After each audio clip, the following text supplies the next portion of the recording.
Hey, how's it going? Well, I'm doing pretty great. Thanks for asking. I don't know if you noticed, but I'm scratching my chin right now with my left hand. That is no longer in a cast. Thank God. My hand is out of the cast, but I still can't ride a bike.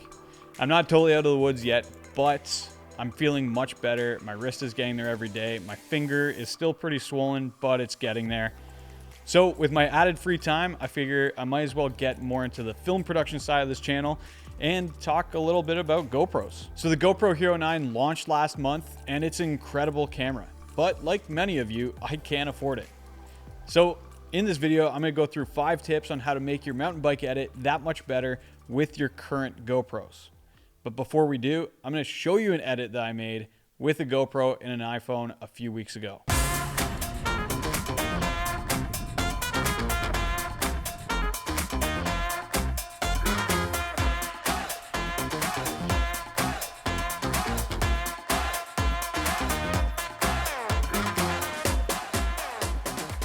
Hey guys, Johan here, a fill-in for Josh today because he can't seem to keep it rubber side down.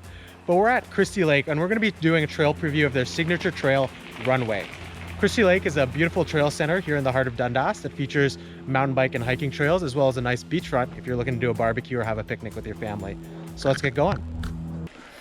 Here we go, Runway Trail at Chesty Lake.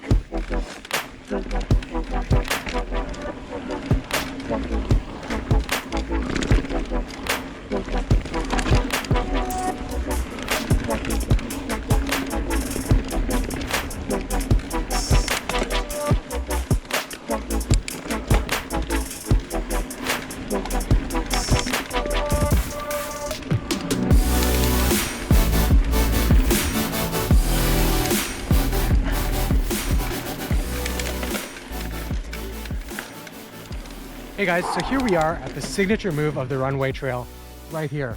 It's a bit of a G out that goes into a set of whoops through this section here. You can see someone coming up behind me. So the biggest crux move for a lot of people coming in is just this eroded root section here because it's a bit of a blind drop. I've been trying to work up to hit it a little more from the right side there. So let's go up and we'll see how this turns out. So just scouting out the speed. Yeah. So that will send me right on that line there, and I can take the curved bank. Let's give it a roll.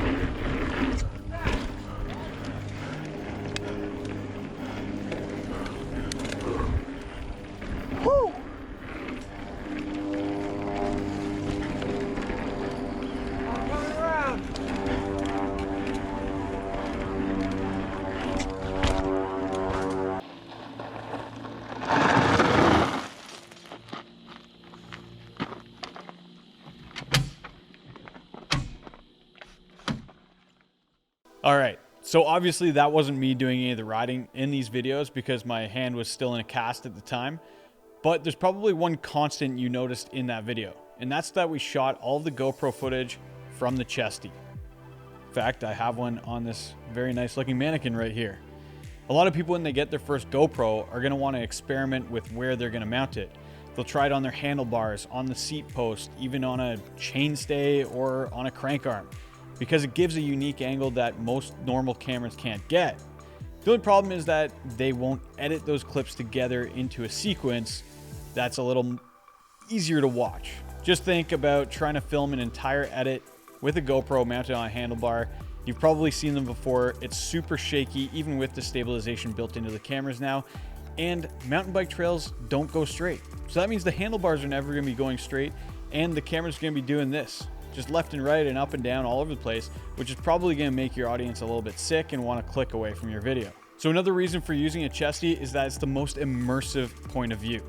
A lot of people will use the helmet mount, which is a very stable platform as well, but it doesn't give you that same feeling that you're on the trail riding. You don't see the handlebars, you don't see the chatter from the trail nearly as much, and it just doesn't look as nice.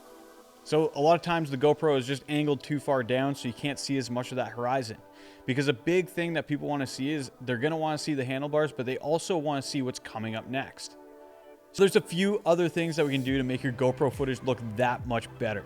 And Ryan over at the Lone Ranger did a great series of videos, which I'll link right up above here. But I'm going to just breeze through these really quickly. Now to do this, we're going to have to actually dive into the camera settings. So let's get at it. So right now I'm in the GoPro app on my iPhone, but you can find all of the same settings within the GoPro's touchscreen. I've also reset my GoPro to the default factory settings, so I'll start at the top of the list with the aspect ratio and change this to 16:9. The resolution will vary between frame rates and also what your computer can handle when editing.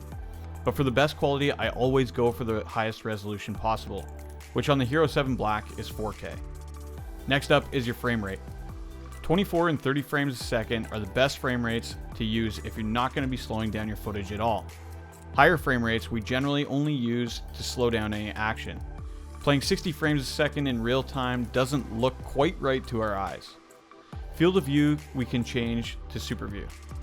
This takes the 4:3 aspect ratio and squeezes it down to a 16:9, giving our viewers more top and bottom, ensuring you see more of the trail ahead.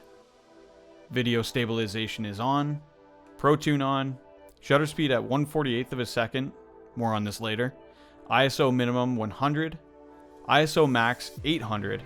Any more than this will create too much noise in your image. White balance should almost always be 5500 Kelvin to balance color to daylight. If you're in a real shaded area, you can push it up to 6000. Sharpness I bring down to medium.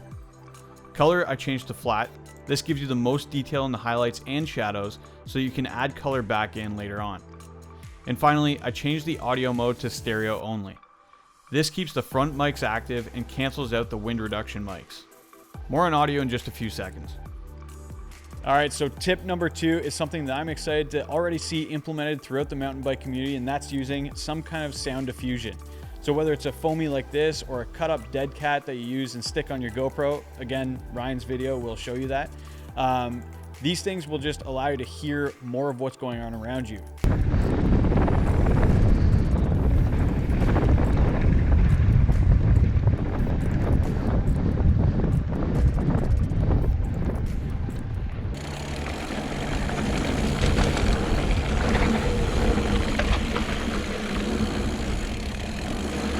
Yeah, that's so loose.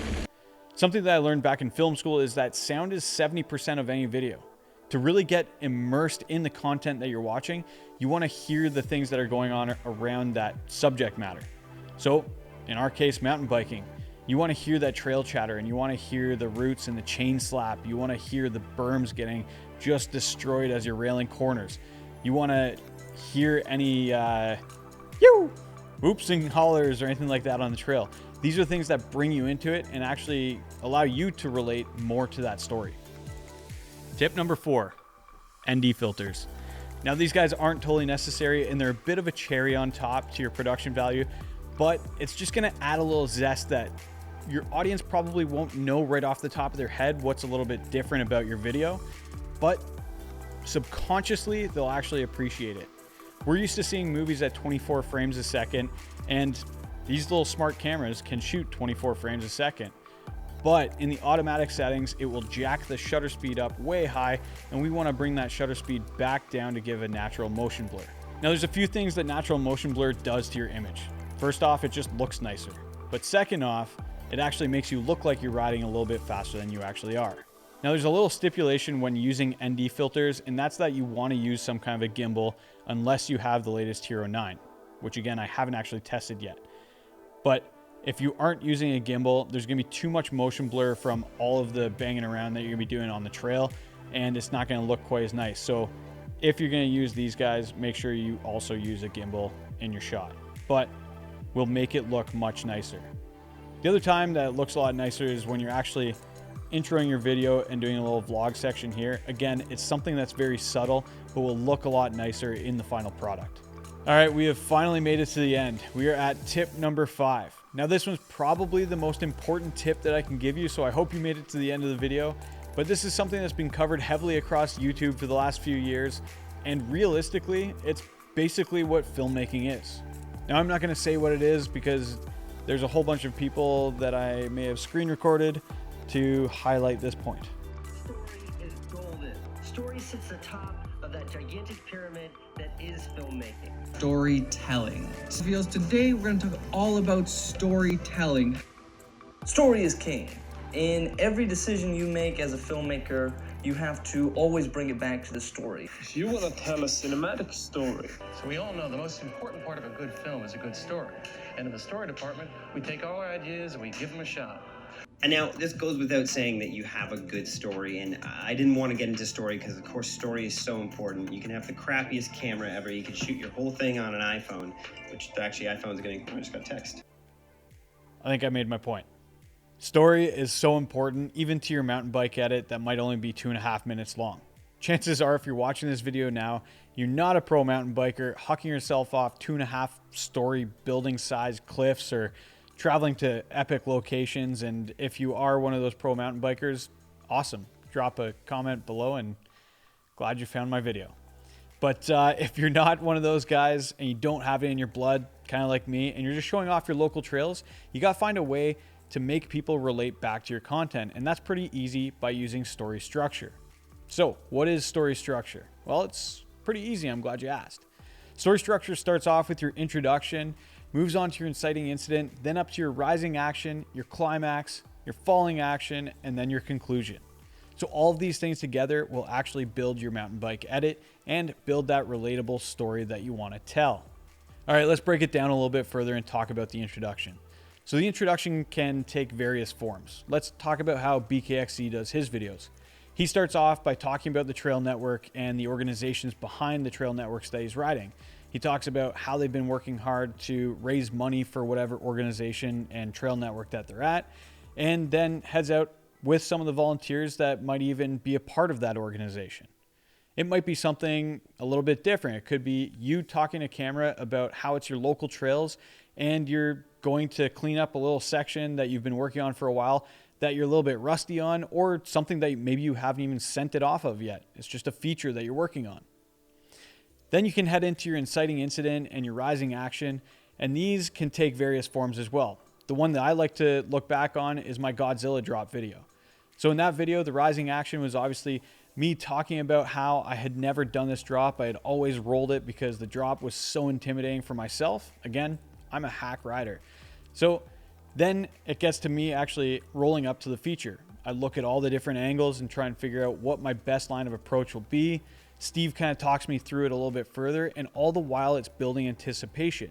Am I gonna make it? Am I gonna do this drop, or am I gonna maybe chicken out and roll it again? All of these things are so important. That anticipation is crucial to your video. It's gonna keep people watching through. Obviously, heading into your climax. Am I gonna do it or aren't I? Or maybe I do and I crash. All three of these things are relatable as well. So no matter what outcome ends up happening, people are gonna start commenting on your videos and relating to the type of content that you're putting out, because chances are they've even ridden that trail or something very similar, and they'll tell you about their experiences on it as well. Your falling action is obviously you riding out the rest of the trail and sending off some other features high on the fact that you just accomplished something you had never done before or had done something a lot better. And maybe it's you lamenting on the fact that you didn't actually do those things or you didn't make it off that feature. Either works. Once again, it's relatable. Finally, your conclusion can be whatever. It can be you just recapping your ride, telling people to go check out the video, or even just having a beer in the parking lot with your buds. And that is story. Wow. If you made it through to the end of this video, throw yourself a thumbs up. That was a long one. It felt like a long time for me because I've been talking for 2 days straight trying to get this video done. But if you like this video, obviously throw me a thumbs up, leave a couple comments down below. Let me know if this helped you out at all. I'd be really stoked to see some of your edits, if it's inspired you to get out to shoot your own content or change your content the way that you've been shooting it currently. Otherwise, I'm done. I'm just gonna go home and go to bed now. So till next time, stay wild.